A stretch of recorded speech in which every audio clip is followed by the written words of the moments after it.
Yeah, we're live. Look at that. You should hear it. You should be here. It smells awesome. This is a Costco cookie my wife got me when she went there. How awesome is that? I haven't tried one, but I'm going to try this one. It's a little slice of heaven.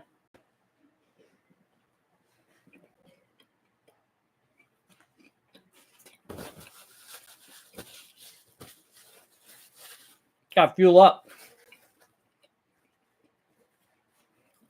Got to get going for the second half. Got to keep it together for the 12-hour live feed mini marathon. Brought to you by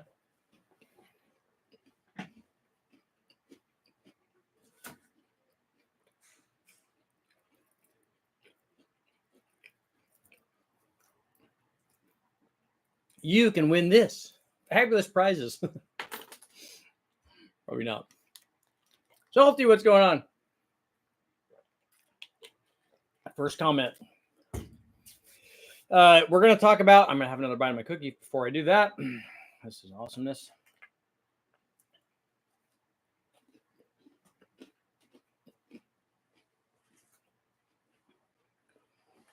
It's a lot of cookie.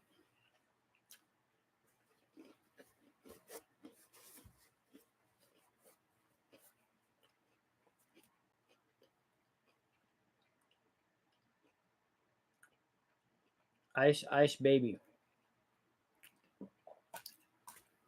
So you might imagine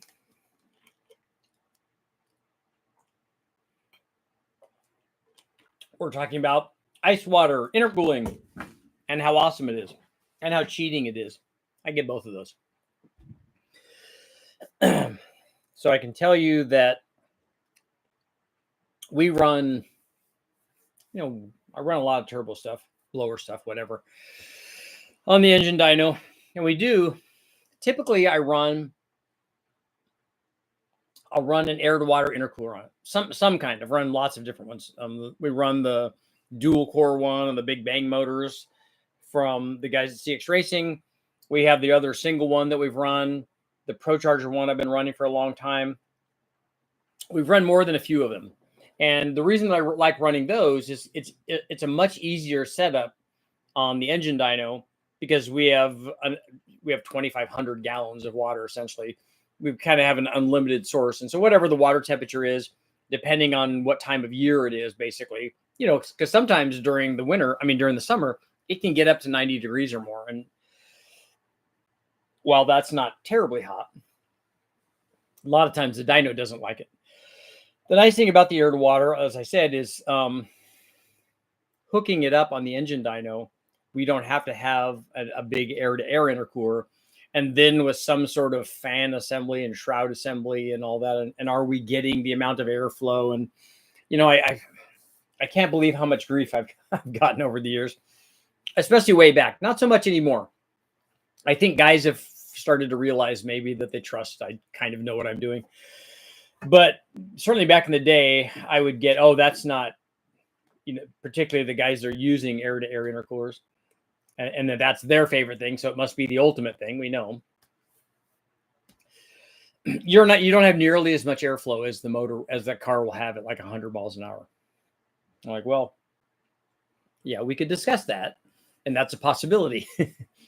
But when you leave the line, you're not going 100 miles an hour, and at some point you'll be going 100 miles an hour during the run, depending on how much power your car makes and how fast it accelerates, and whatever maximum speed you get up to in the quarter mile, you're going to have some time where that's happening.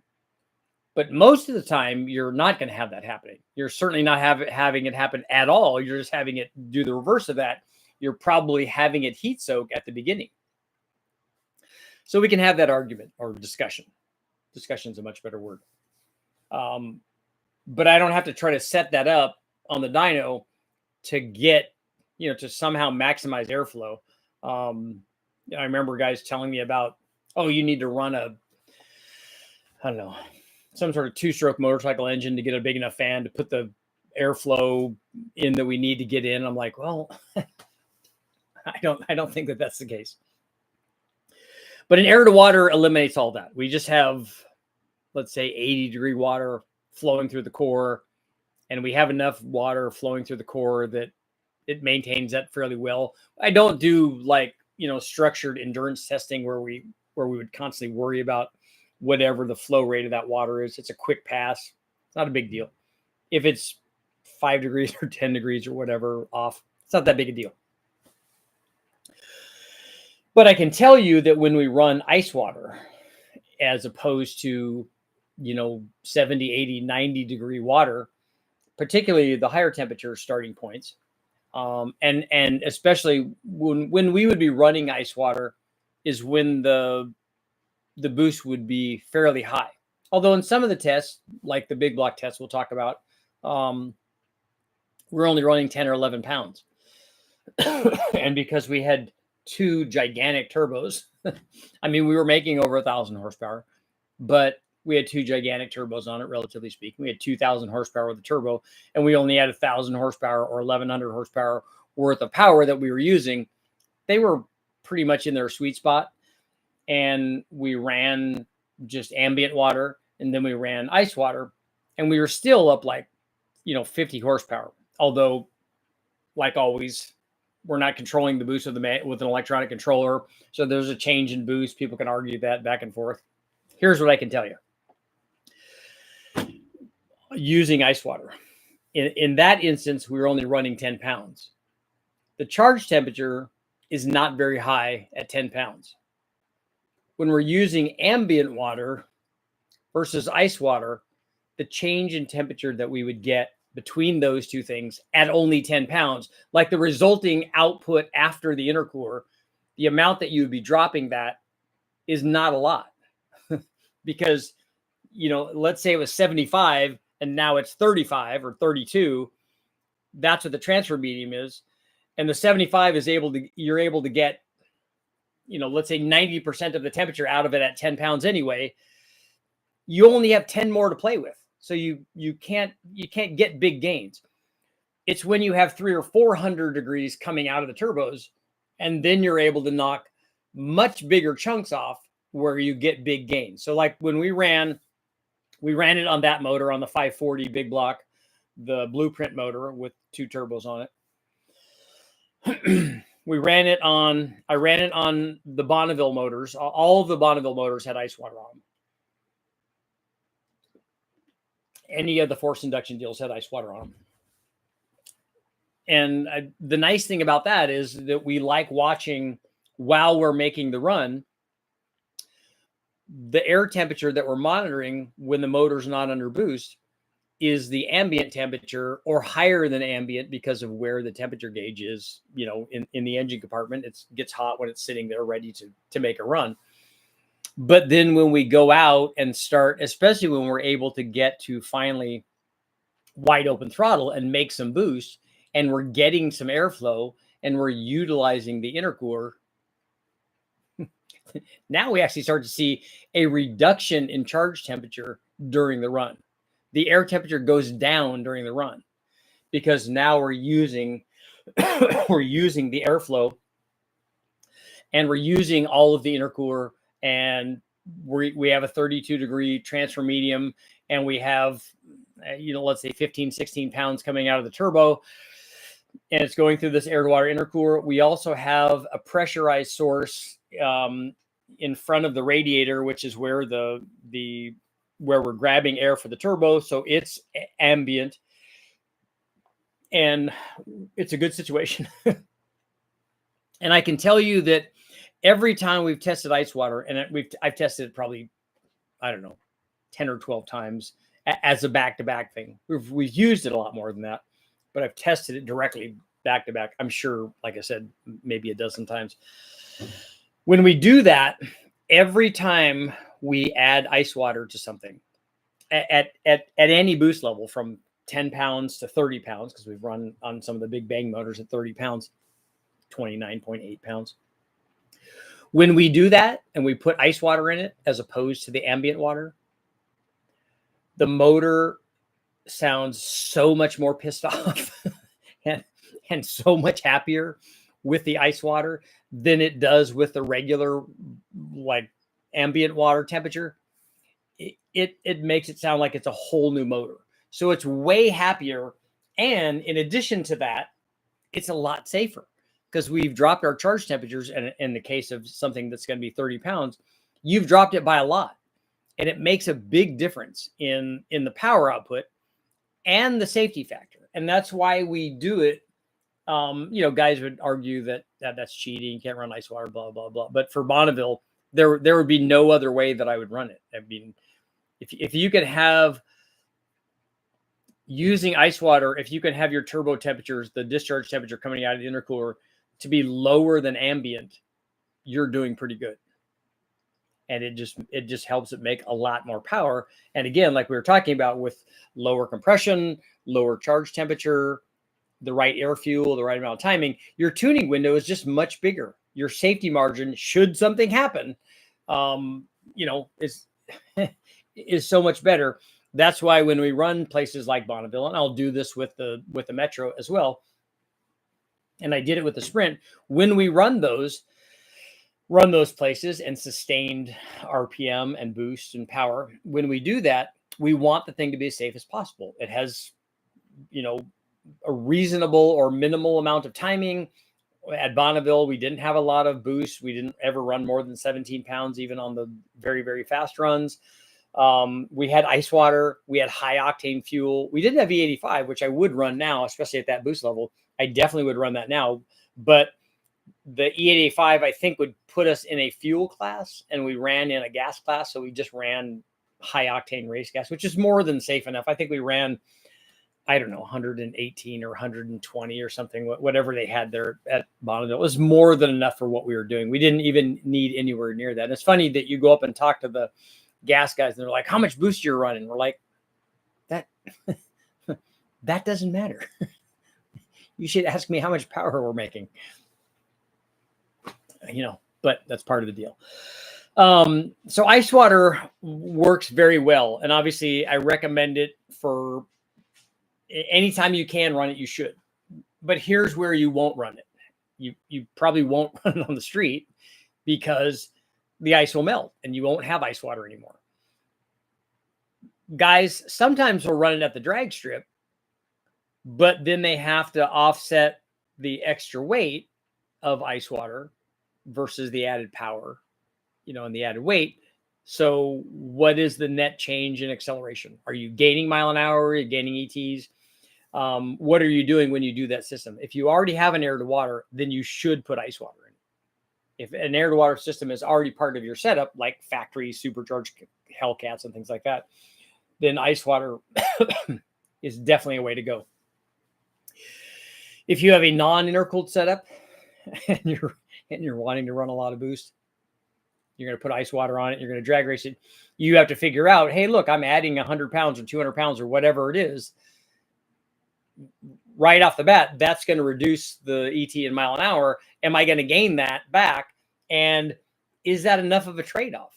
If I've only gained a tenth, that might not be all the work and expense and the money. Why would you do that? But if it's a second, oh yeah, I'm definitely doing that because I've done that and now I can turn the boost up and make more power. Then obviously it's definitely worthwhile. But the ice water stuff is amazing. You can pick up 30, 40, 50 horsepower from a change in charge temperature. The motor sounds so much better. It's so much happier. You can run more boost. All of the things are good about it. And so that's why when we're looking at air to air versus air to water versus ice water, the ice water is the ultimate thing, unless you could run your air to air and then submerge it in liquid nitrogen, because then that would be cool, but problematic and volatile and all of that stuff. And breaking the intercooler and all that stuff would be definitely a concern. But with ice water, you can get good stuff. Obviously, even more so, the guys that ran the compressed air supercharging, that's why they're able to get away with what they're able to get away with, is because their charge temperature, I'm told, was less than 0.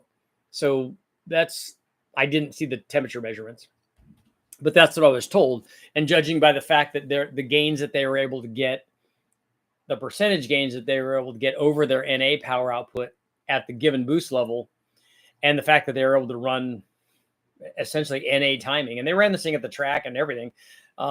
It's pretty impressive stuff when you get the charge temperature way, way low. Okay, let's see what you guys got going on. I got more cookie.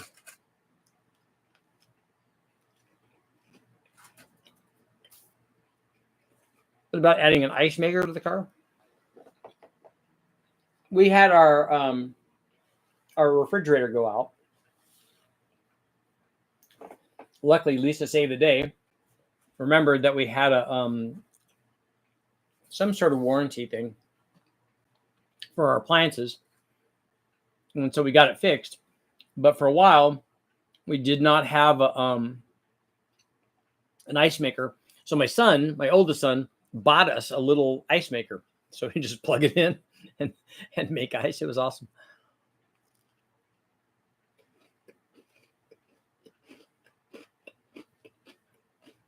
Salty, what's up?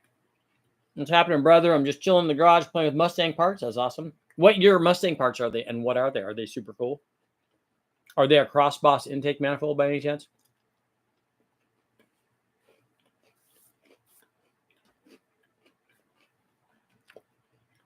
Use the ice maker before the start line, then use the ice over the quarter mile. Yep.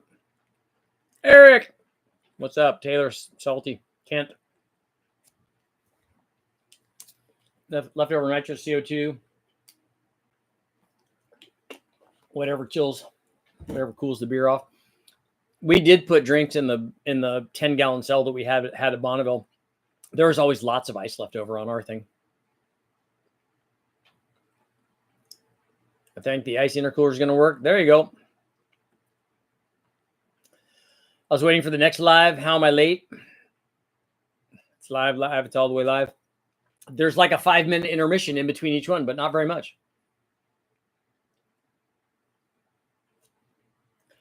Vanilla ice.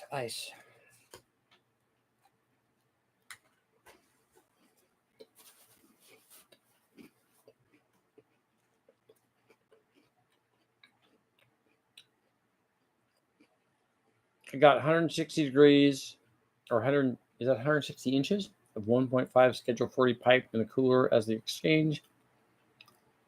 2.5 inch in and out. The heavy wall should hold and retain the cold bearer. And the surface area there, I should have decent contact time. Let me know if you measured the temperature change. Let me know what it happens.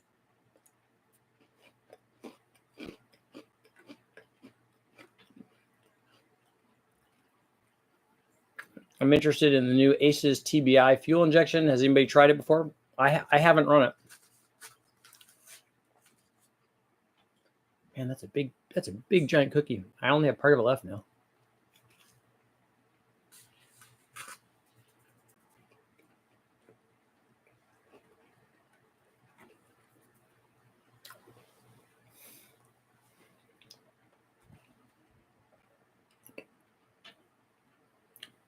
With ice, I hope to see some gains. Dry ice had a negative 180.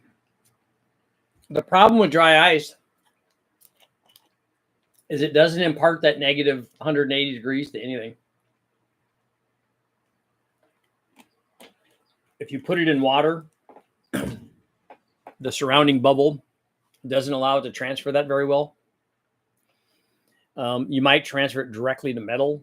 That might work, but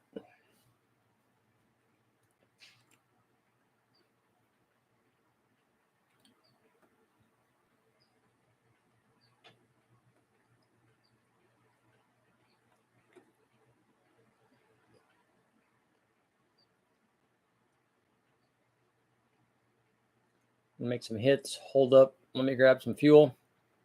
Toss a couple bags of ice in the cooler. There you go. I want a cookie. Is this marathon just because? Yeah. I've wanted to do a 24-hour one, but I haven't been able to get together with Chad to do that. So I thought I'm going to do a mini marathon all by myself. I'm unsupervised. Dry ice works, but it's hazardous to handle. Yeah.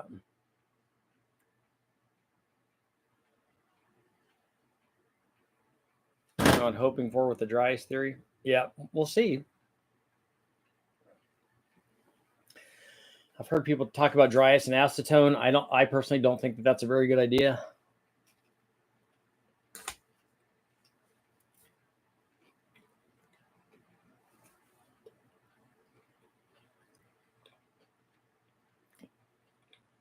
Didn't the sledgehammer guys run nitrous across the intercoolers of the radiator? I don't remember hearing about that. I'd have to ask Jeff Smith about that.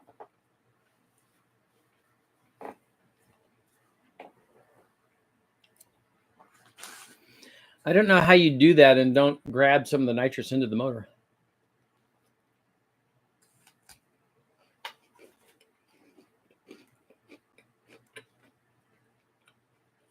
Man, I was working and missed the last 3 hours. Have you guys solved the world's problems yet? We did.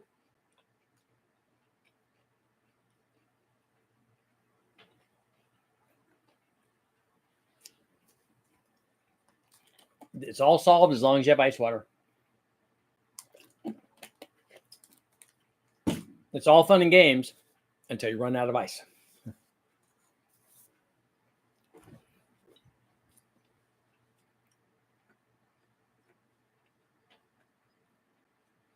I saw when Roadkill did it.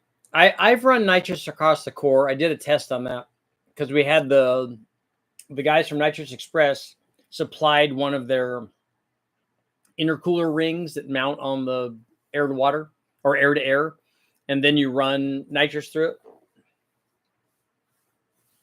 But it doesn't cool very well. It doesn't change and nitrous itself, even injecting nitrous into the stream didn't really cool it very well. Not nearly what an air to water does. But adding nitrous adds lots of power, though.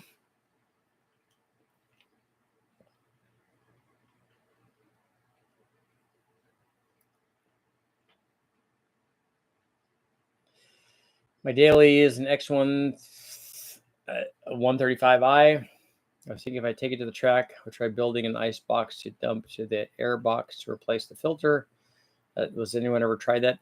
Are you just trying to grab the cold air as it goes across an ice box or something? Because you're not going to get very much time for heat transfer if that's what you're trying to do, unless it has an intercooler. I'd have to build it right to not suck up a cube. I'm partial to Fox body stuff. Me too. I'm port matching and sandblasting and painting a GT40 intake this weekend. Found a few scores at the boneyard, so I'm trying to keep them alive. Nice.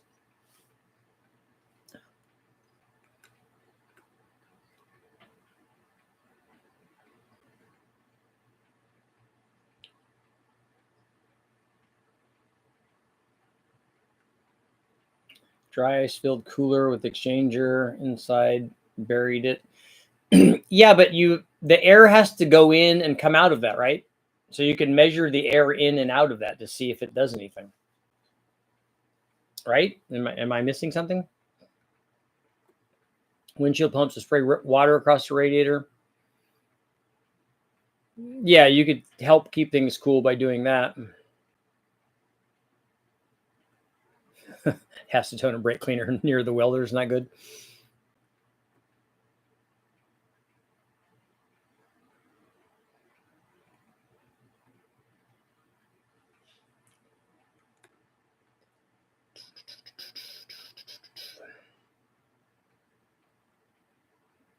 When is Yeti going to make an intercooler?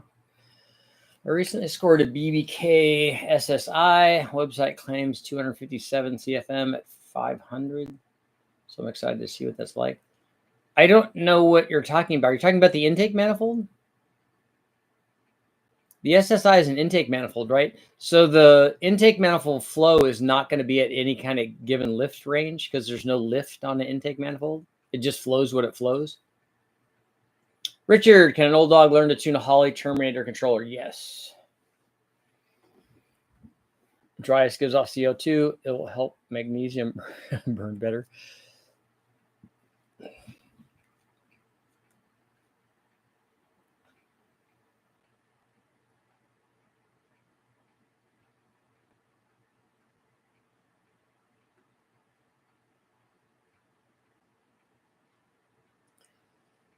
Bob, what is he spraying at the bird catcher?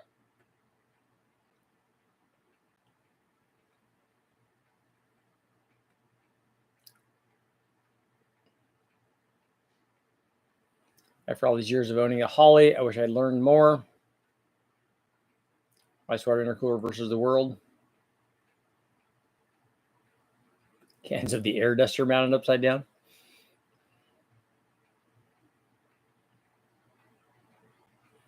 How much power can air-to-air intercooling support? Well, it depends on the size of the intercooler core.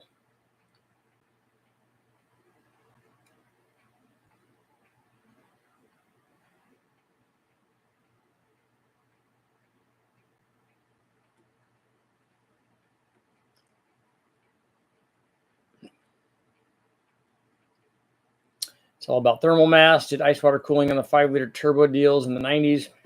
Yeah, ice water is not a new thing. Eric, you got all the ads? I put in who they go to. It said, Richard, do you want all these to go to Eric? I said, oh, yeah. Yeah, Eric gets all that.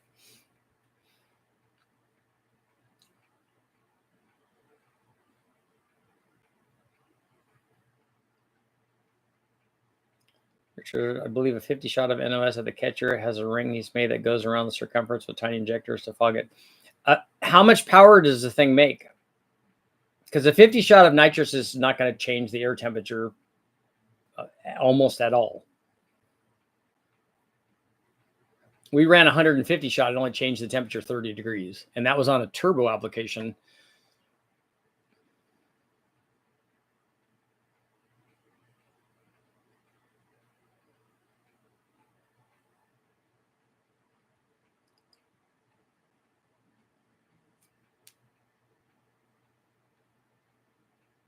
BBK SSI is a single stage intake with dual plenums. I think they're saying it can support 500 horsepower.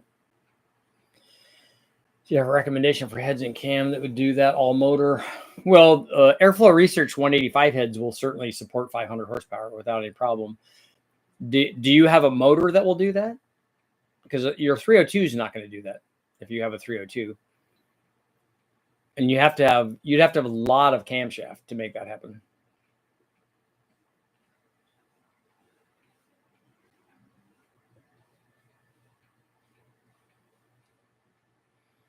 But if you look at the 347s that we've run, like with big single plane intake manifolds, you have why are we leaking air? You're making the camera unhappy. There we go. The 347s had pretty big cams. They had that 236, 248 cam. They had really good heads on it. They have a big single plane intake manifold on it. I don't know that SSI manifold with the runner length that it has, I don't think it's going to do 500. I would be surprised. Richard, can you comment on these engines that are being used on these shows? On which shows are you talking about? Proline and SMX. What shows are you talking about? I mean, those are like real high-end motors. I don't test any of that stuff. You don't want them anymore? Taylor will. Okay, Taylor, you get the next hour worth of ads.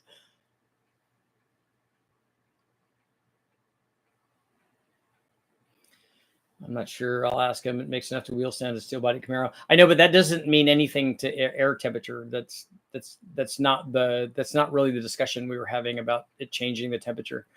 The wheel standing thing is just traction and amount of power and stuff, but that's not an air temperature thing. Have you ever thought of doing a compilation video of readers' rides? No, that would be cool. I'd have to have you guys send that stuff, though. We definitely need a...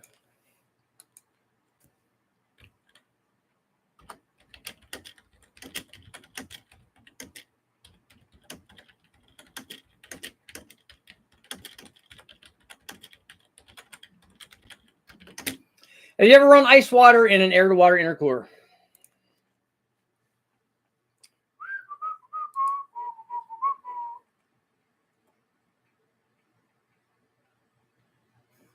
I'll double it and give it to the next person. There you go. I don't think people want to have extra. I don't think they want to have extra ads. A buddy of mine thought about running dry ice and isopropyl alcohol in his irrigable water. The problem with that stuff is like the dry ice and acetone and isopropyl alcohol is that it's volatile and you don't want that. You don't want that problem. And the amount of gain that you would get from that versus the consequences, I don't think are a good trade-off.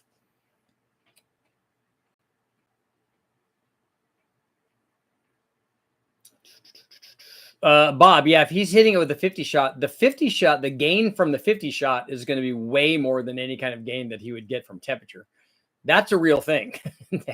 having an extra 50 horsepower, especially depending on when he's activating it, because 50 horsepower, depending on when he's activating, it could be 75 or 80 or 90 foot-pounds of torque, depending on what RPM it happens at. It could be a lot, and that could make a big difference.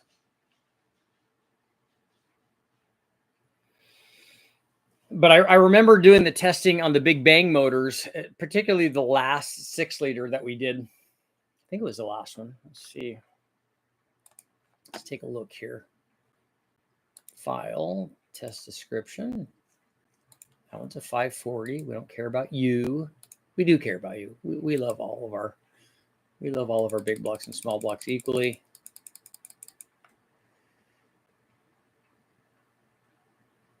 I don't remember which one it is. Let's see.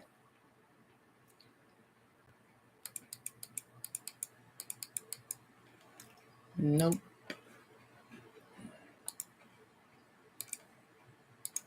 Cathedral port. Turbo. Pure turbonium.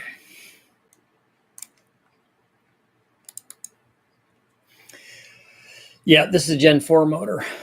So we ran 14 PSI base because I'm all about that base. Man, that thing had such a pretty curve.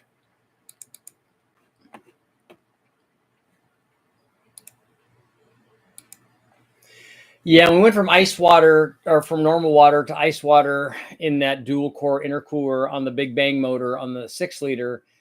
It picked up a lot. I mean, it picked up 50, 60 horsepower. Just adding ice to it and not having regular water go to it. It was a lot. I'll bet that I'm thinking that the boost had to change though. Because like I said, it does get angry and come up on boost a lot better. Yeah, it did change the boost. Sneaky little so-and-so.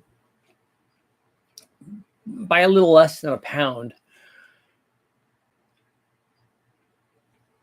But it made a big difference. What kind of power was that thing making? 1040. 1078. That's nice. 1078 at 14 pounds.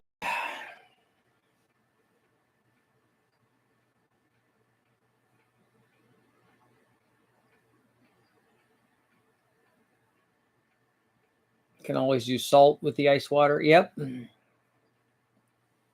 That would help it.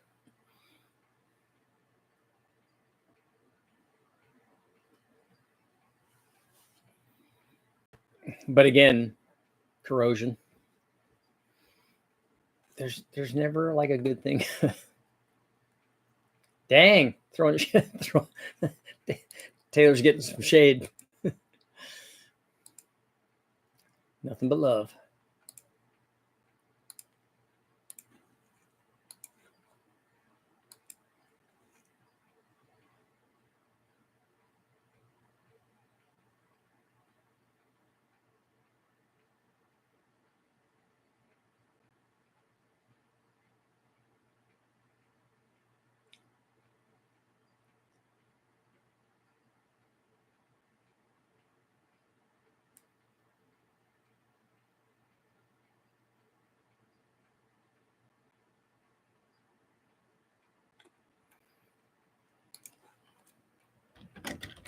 Just answering a question here.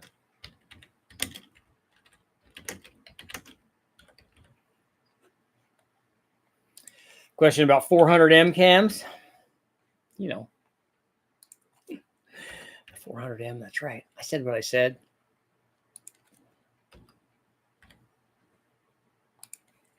That's right. I said it. I said it.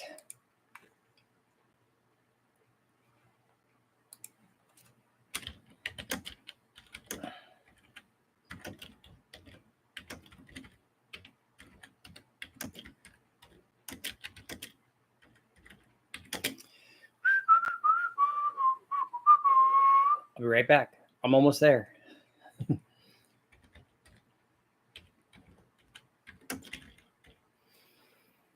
It's answering. Whenever I'm here, it gives me information that I want to share with other people. Isopropyl alcohol and dry ice. Yeah.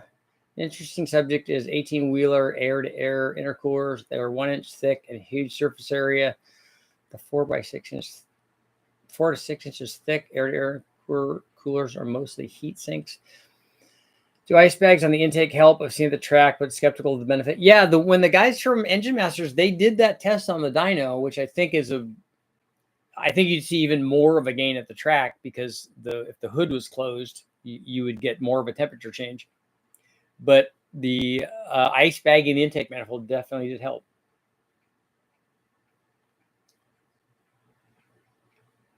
The air-to-air intercoolers are mostly heat sinks.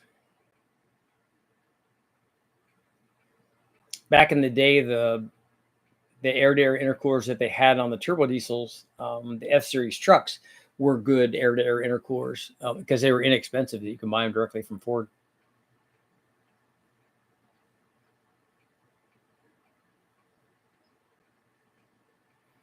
Big rig air-to-airs are huge. Yep.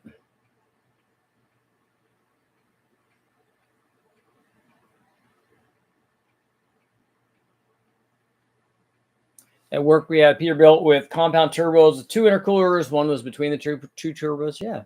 An intercooler and an aftercooler. People lose their mind about that stuff too.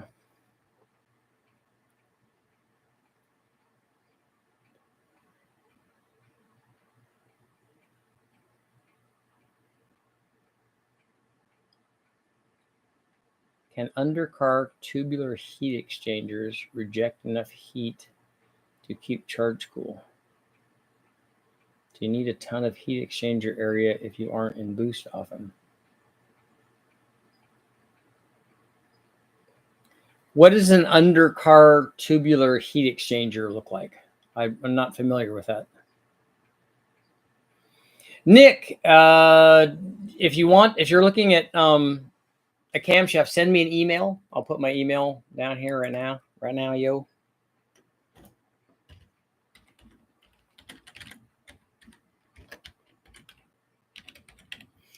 Here's my email. Send me an email, and then you use PayPal based on that. If you have questions about the cams, let me know. You can send me an email. I'll answer the questions.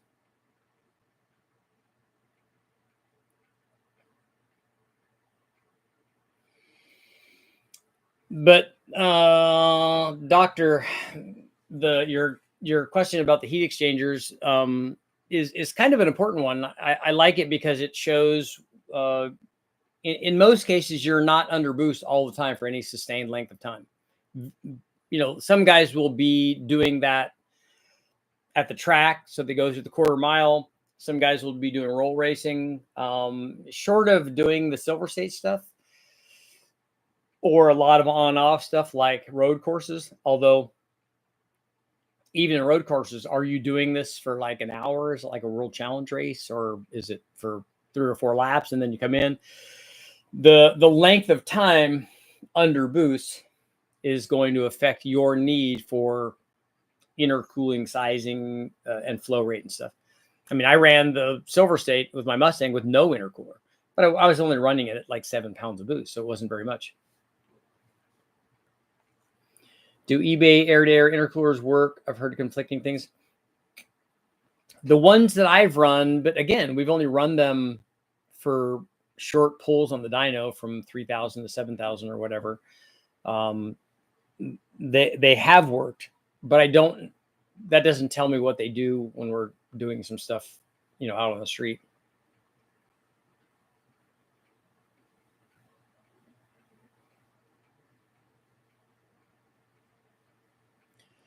What's the killer bee about? That was the name of my race team. You could see right there, back there. There's the Del Sol.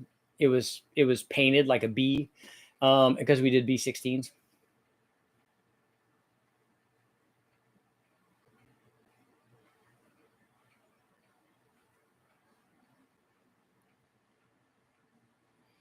And the other thing we found is that when we tested air-to-air intercoolers, and then we dramatically improved the flow rate of air across the core, as long as the thing, because when we do an engine dyno test, let's say we have an air-to-air intercooler in front of the blower, in front of the motor, and on the fans in the engine dyno cell, in the engine dyno cell, we have big extractor fan that draws air in through two openings on either side of the motor. And so they come in, so we have lots of airflow. So there's actually lots of cooling going on for the intercooler just all by itself.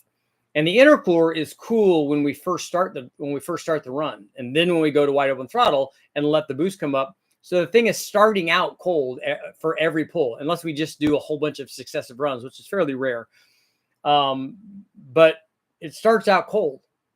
And so when we make that kind of pull, or if we then put a big dedicated squirrel cage fan and a super richy cardboard ducting and everything, so we force a lot of air through it, the difference in the charge temperature is not very dramatic when we do that, because the thing is doing it like people were saying, it's a big heat sink, and it's extracting that air out, and then you need to get rid of that.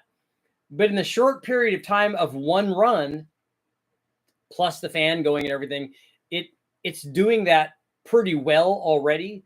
So us getting more airflow through it would make it so that the recovery rate was a lot better. But for a single run test, the difference is not that dramatic.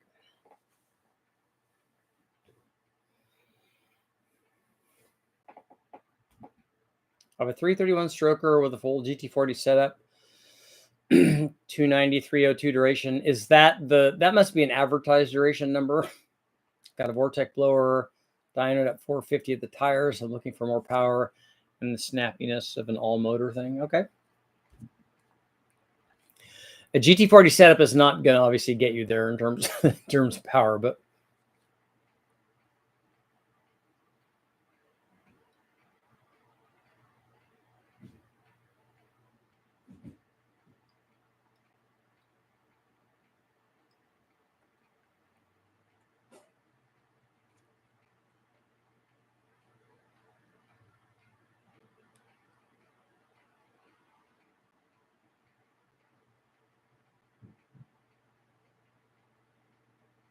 Bob, you're not going to want to pull air from a low pressure zone. That's not a good idea. You need to watch. I'm sure you know, but you should watch what happened when they tried to do that on the sledgehammer. That didn't work out well for them. You need to get high pressure feeding the turbo, or at least ambient pressure. Low pressure area is not a good place to grab air from.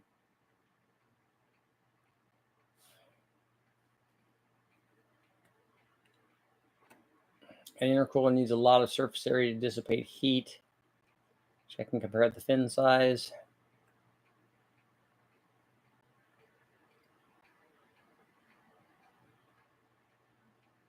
I was thinking of using air to water with extruded aluminum tubular oil coolers from eBay mounted to the bottom of the car, so I don't need a massive intercooler in front of my radiator.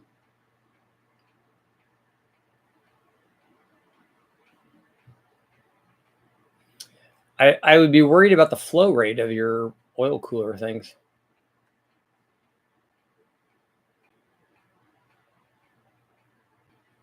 I have a cheap eBay intercooler. It's 24 by 6 by 2.5. 24 is not very big. What power output are you at?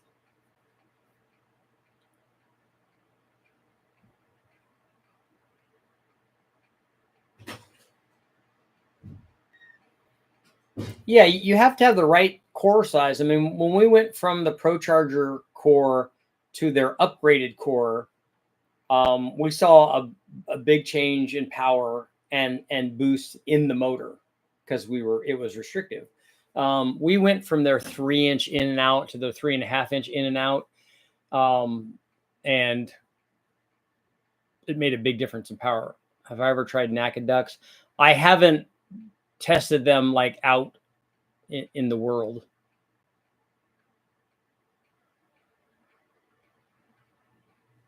You should host a movie hour.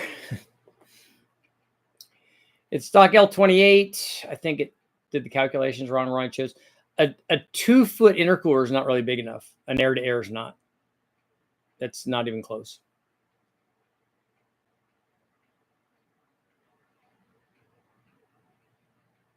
Two feet by 6. I think I have a measuring tape in here. I wish I had one. You kind of get an idea. That's not very big. And what is the inlet and outlet? Is it a 2.5-inch in and 2.5 out?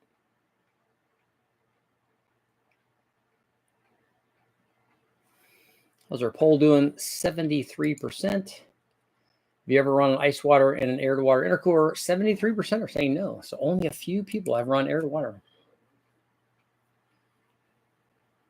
If a cowl hood creates a low pressure zone and facilitates outside air filtration into draw off, why would it be bad to draw from? Curious. A cowl hood does not create a low pressure zone. A cowl hood creates a high pressure zone. That's why you're able to grab air from there. That's why it pressurizes air inside your car.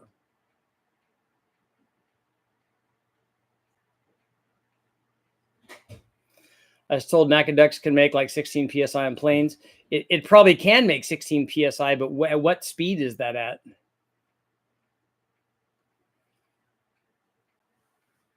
Yeah, you can't draw from a low pressure zone. I filled up my water injection with ice and water. That would be cold, yeah.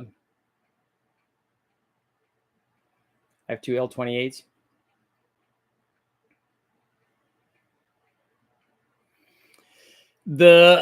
Ultimately, the size of the intercooler on an air-to-air intercooler in front, the size is going to be dictated by how much room you have in front of your radiator and how much of that radiator opening you want to take up. Because, and that's the other downside to an air-to-air intercooler, is that if you mount it up in front of the radiator, you're restricting flow to the radiator. So sometimes guys have cooling problems, like engine cooling problems, when they put that big intercooler core up there, which you don't have with an air to water.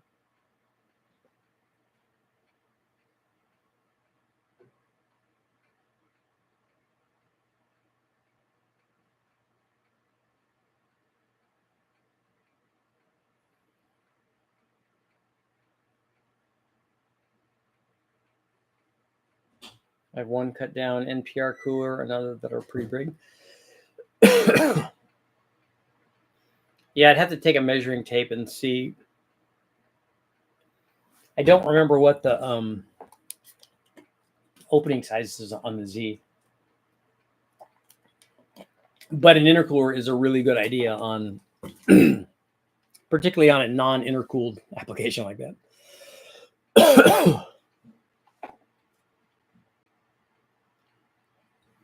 So air gap is the enemy, Neil?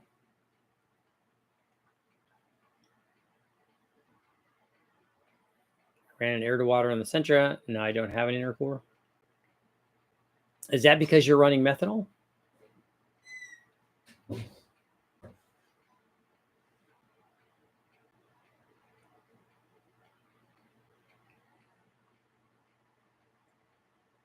Oh, you're going to measure the opening? Yeah, you can do that. Jacob, you can send me an email. I put my email down if you want to ask a question. This is a better place for it, but because it's live, we don't normally do 12 individual 1-hour live feeds. Usually they're once a night, sometimes twice.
What was that? 12 1-hour live streams every weekday, every weekend? I think that's a real thing.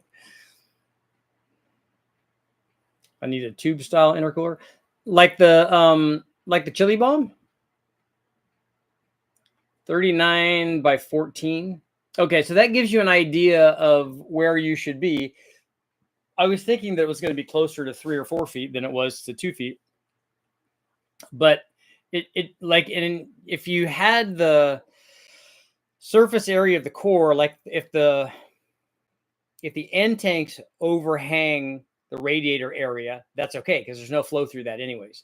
As long as the intercooler area, surface area, is that size. So if you had like a 36-inch by, if it's 14, let's say 12, but it could be 14. It could cover up that whole area. That would be a much better thing. And if it's a 3-inch in and out, it'd be good. How long will this run past 1 hour? It's not going to run past an hour. It's only been 51 minutes. I don't let them go an hour now. On the 286, I'll have 25 inches between the frame rails.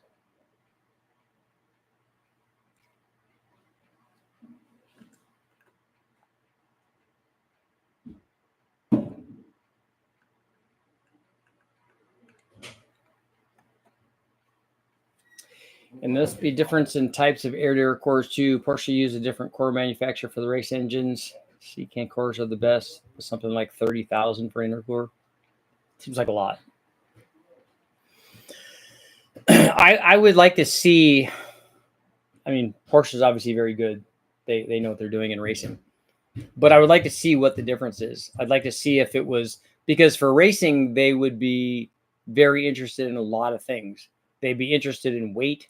They'd be interested in recovery rate. They'd be interested in obviously cooling versus size. They would be looking at a lot of different things. Don't use ultrasonic cleaners on aluminum radiators. Does it damage them?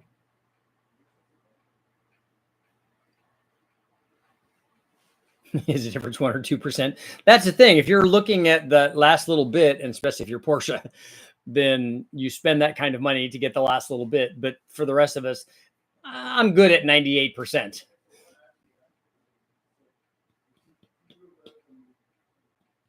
Platinum, titanium, gold intercoolers. Yeah, you can change the metallurgy and get the transfer rate. Again, that's all of that's possible, but it's not realistic.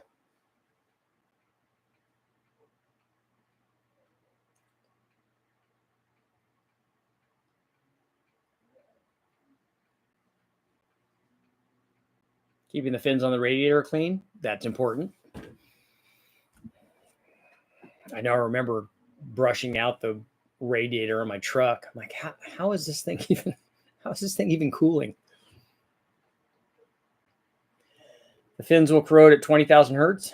Nice. People don't realize what frequencies do. That's the thing that I was watching on levitation, that there's a frequency to cause levitation. You think that that's real? I want it to be real.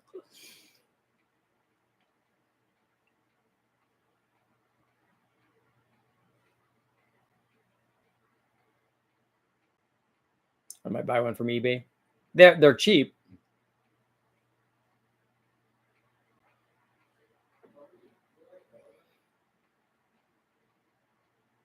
My ultrasonic cleaner will take off anodizing. Will it? That's cool.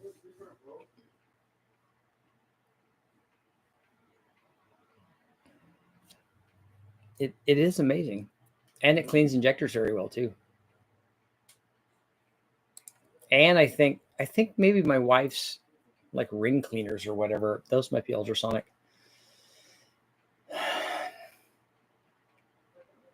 Have you ever run ice water in an air-to-water intercooler? 78%. No.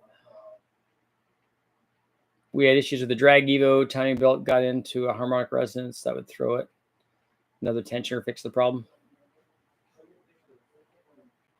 It's not good when you wanted the anodizing to stay there. Yeah.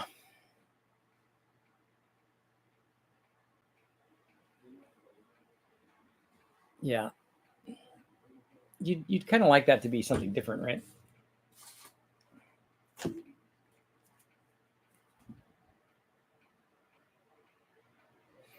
So what should we talk about next? Your favorite drink or exhaust, like full exhaust?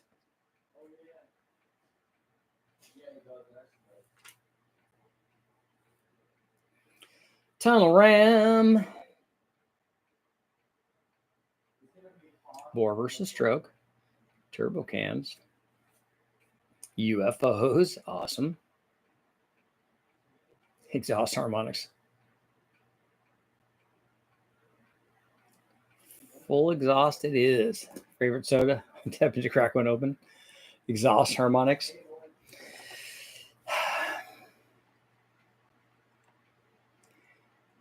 Don't get me started on anti-gravity. Frequency can disrupt molecular atomic bonds. A lot of jewelry cleaners are ultrasonic. Nice.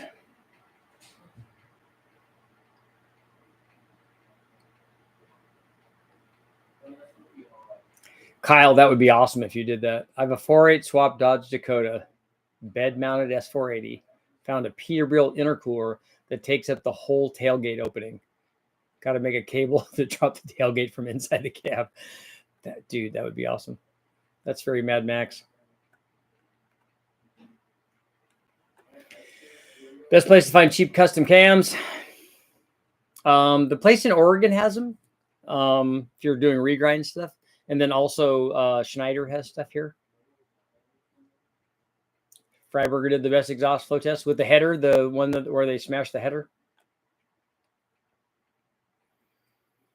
But somebody told me that they figured out how that worked. That it was something that I don't know, that the header was too big or something, that they found some secret behind it. I'm like, no, it's just that it doesn't need nearly the exhaust flow that you think it does. Does compression ratio affect volumetric efficiency? We talked about compression ratio earlier, but not that though. X pipes versus all the XY pipes.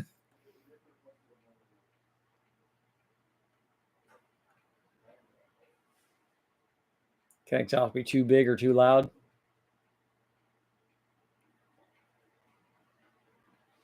The effective radiator core is 23 by 16. Quantum physics and wave frequencies combined with magnetic fields can change everything we know it. Well, we're changing our magnetic fields right now, right? Turbo exhaust size, does it matter after the turbo? Yes, it does.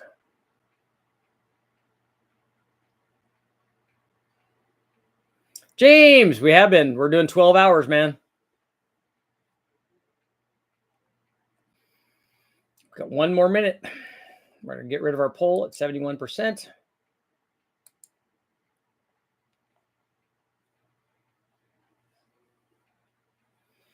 Full exhaust. We did ice water. We did compression. Nice.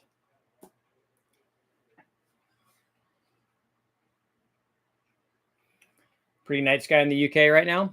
Sweet, sweet. Tim, you can blame me because you didn't get any work done. I can take that. It's my fault. Northern Lights. Have you ever seen?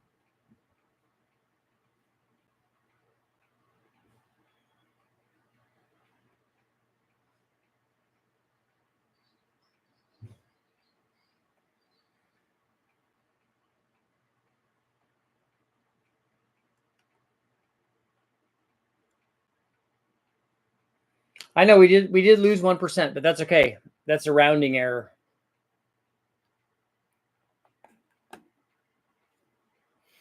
And on that note, I will be back in 5, and we're in the pipe 5 by 5. Tell me what movie that's from. Tell me what movie.